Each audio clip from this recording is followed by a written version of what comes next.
I think the most exciting thing is just letting people into the space. This has been ours by ourselves for over 2 years, and we're about to give it away. It's been about 2 years of construction, certainly about 6 months of conceptualization of menu. In 24 hours, we'll know whether we've accomplished it.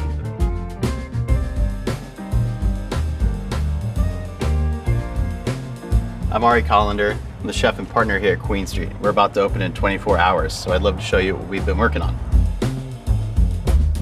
Queen Street is 2 years in the making. We're setting out to be a classic raw bar and seafood grill, inspired loosely by Charleston, where I grew up.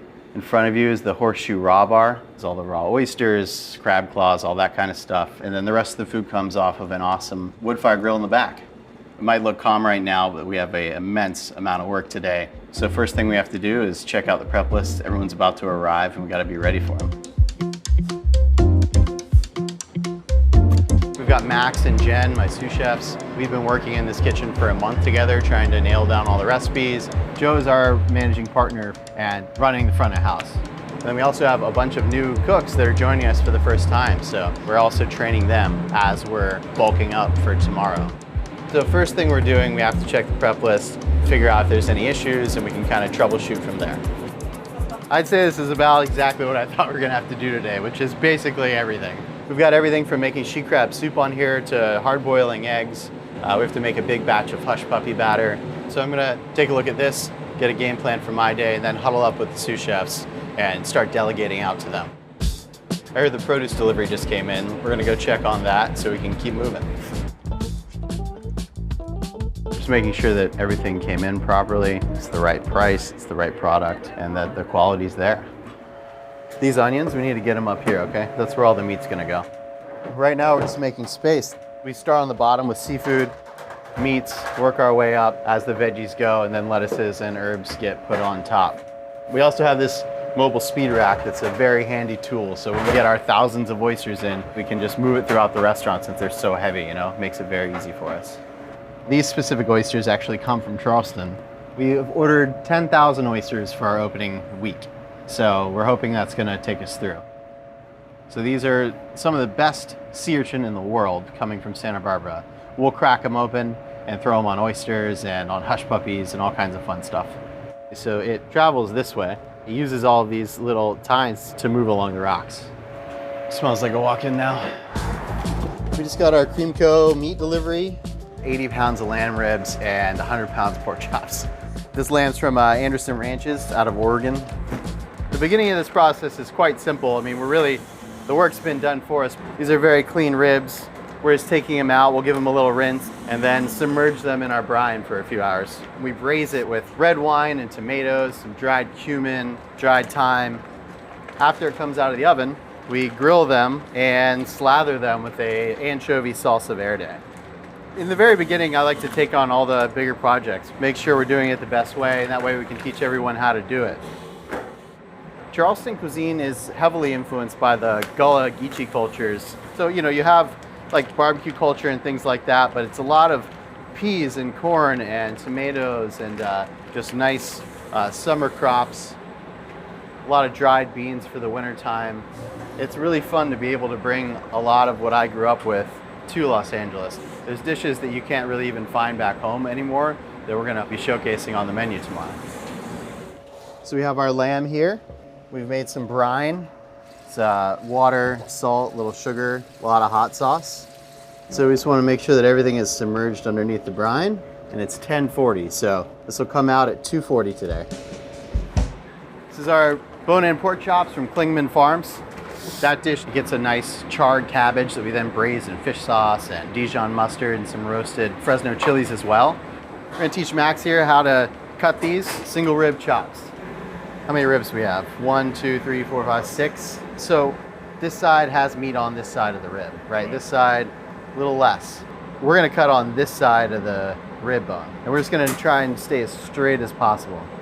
Any trim or anything that's smaller than we can use, we're gonna make stock with.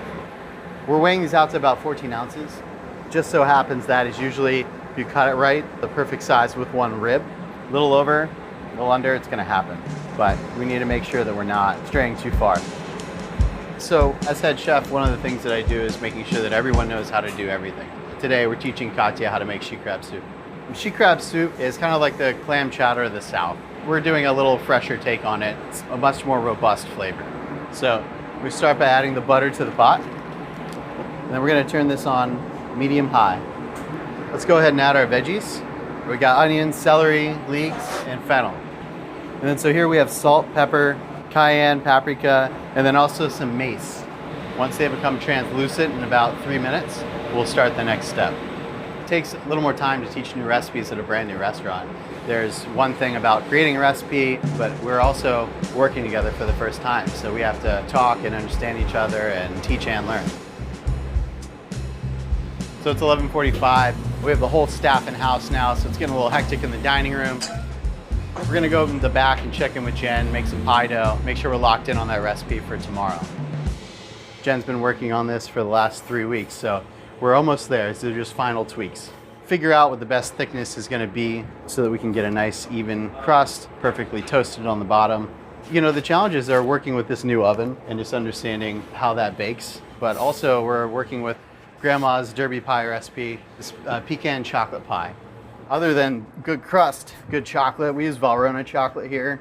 We're just also tweaking that recipe to be exactly right for the restaurant.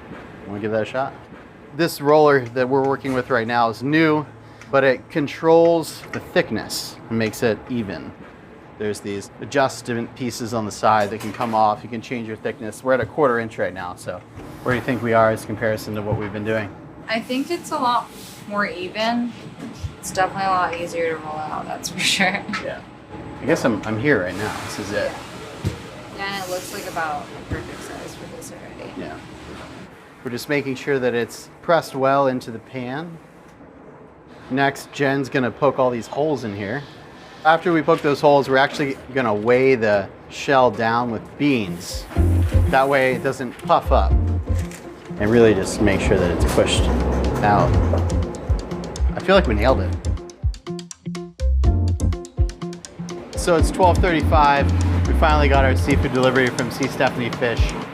So we've got these great crabs from Steph. So we're gonna make stock out of the bodies, but we wanna serve these claws on the raw bar. So first thing we need to do is take the claws off. We boil them alive because it's the most delicious, but also, you know, it happens quick. It's over fast. It's not making a big mess for us. Honestly, dealing with fresh seafood is my favorite task of all time. If I were to retire somewhere, I'd probably still take a butchery job. We also have some amazing rockfish, 5 pounds each.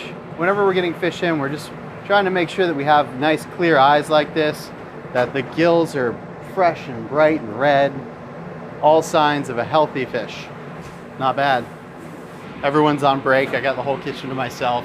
Can spread out and get it all done quickly. It's obviously important to keep everything at temperature, so we've got some ice. We're making about 1,200 pounds of ice here. We're lucky enough to be able to put it in a machine that was big enough that would handle the load, or so we think. We'll find out tomorrow. You know, when the fish comes in, we want to go ahead and get the guts out, get the scales off. Those are the things that go south the fastest. Tomorrow we'll actually butcher the fish off of the bone and start cutting it for the crudo that day. Make a little incision here. The liver, intestines, the roast sack, all that's in here. Just gonna rinse them off. For this rockfish ceviche, we make I like to call it a tomato mignonette. We add some lime juice, tangerine juice, a little fish sauce, some shallots, a little olive oil, a little black pepper, some fresh herbs. It's a very light, easy crudo, high in flavor.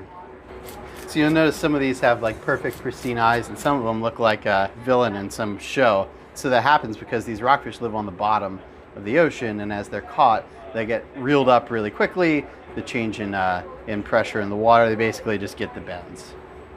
So it's 1:20. It's gonna finish getting this rockfish put away. I heard our caviar guy, Marcus from Durasti Caviar's in the house. I wanna ask you one question about the Siberians. Yeah, so what you do is you want to scoop her from the top. Right. You don't want to give it too much space on the Got thing. it. So have everybody just scoop So just around. stay settled. Exactly. Okay, cool. All right, man. I remember. Appreciate it. We have 3 different kinds of caviar here. So the Siberian caviar is from Poland. That goes on to our oysters with a little uni. And then for our caviar service, we have 2 different kinds. We have a Kaluga hybrid, we serve an ounce of for around $100. And then we also have a golden Osetra, which comes in its own little tin, and that is a little bit more pricey at around $250. How much is that box of caviar all in? This? Put it in a briefcase. Guys, so these shirts, these cook shirts, they're for you. Okay? yeah. There should be sizes for everybody. Do all the corn for the Chuck it special all. tomorrow. Chuck it all. Yeah.